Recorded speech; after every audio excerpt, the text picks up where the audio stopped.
Stewart here from Drone Film Guide, out in the Spanish wilderness, having the time of my life mucking about with action cameras, filming here on the GoPro Hero 8, which I'm enjoying very much. But I'm here to tell you why you need to get yourself a 360 camera. Forget about the action cameras for now, let's talk about little 360 cameras, whether it's this Insta360 One X or something else. I don't care, you just need to get one, and I'm going to tell you why. Pro tip, vlogging whilst walking uphill is a bad idea. So I'm on the flat now, although I see that I've got a hill coming up. Anyway, all of these tips can pretty much be summarised under one banner, and that is the unparalleled creative opportunity that shooting 360 provides. I'm not talking about little planets and all that kind of stuff. I'm talking about the ability to recompose your shots in post. Think about that for a second. You can film everything in 360 and then afterwards you can play around to your heart's content as if you had a kind of remote control tripod head there on the day. It's absolutely brilliant, and I genuinely believe that creators have only begun to scratch the surface of the possibilities. See, if you look at this 360 camera, there's a lens on each side. I'm going uphill again. If you look at this 360 camera, there's a lens on each side that films in excess of 180 degrees. That means you film the entire sphere around the point of this camera. And what makes things even better is if you stick this on a stick, the so-called invisible selfie stick, the software can get rid of that stick in post. I can't overstate how epic that is.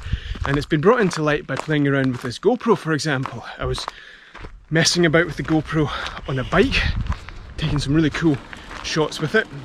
Really enjoyed it, and then I thought, well, I know, I'll just take some shots of myself with it on the selfie stick. And it struck me, the selfie stick isn't invisible on a GoPro, it's invisible on this Insta360 One X. Not a big fan of animals, if I'm honest, but that's quite a beautiful horse, but I think I'll just keep my distance.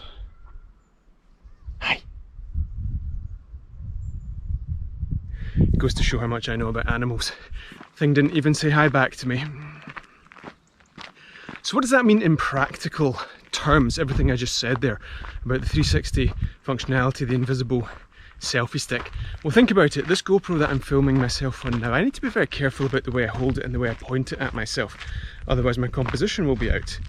Stating the obvious, it's the same with any camera, apart from 360 cameras.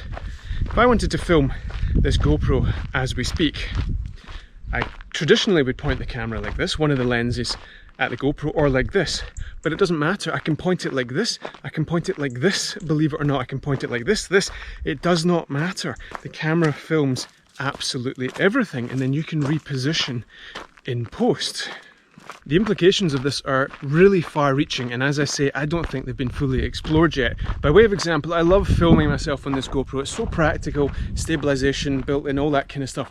Really, really good. But if I wanted to do a follow me kind of shot right now on the GoPro, I'd need to completely adjust my setup. And I'd also, in all likelihood, have a visible selfie stick. By comparison, with this Insta360 One X, because it films everywhere, because it doesn't matter what way you point it, I can do these shots, the stick pointed out in front of me.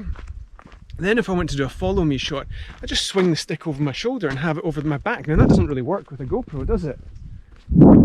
As you could see and hear, no doubt. I can go to the side as well and follow myself with the Insta360 One X, and see how I had to adjust my horizon there because I assume it was a bit squinty. That doesn't matter on the 360 camera because the software auto levels the horizon no matter what you're doing. We've created some fantastic cinematic results as a consequence. If you've followed this channel, you know that one of the fundamental cinematic principles is creating suspense. Don't lay all your cards on the table in the very first shot. Give your viewer a reason to keep watching. Classic maneuver, just tilt up into your scene. Now you can do that in the Insta360 1R video that we created.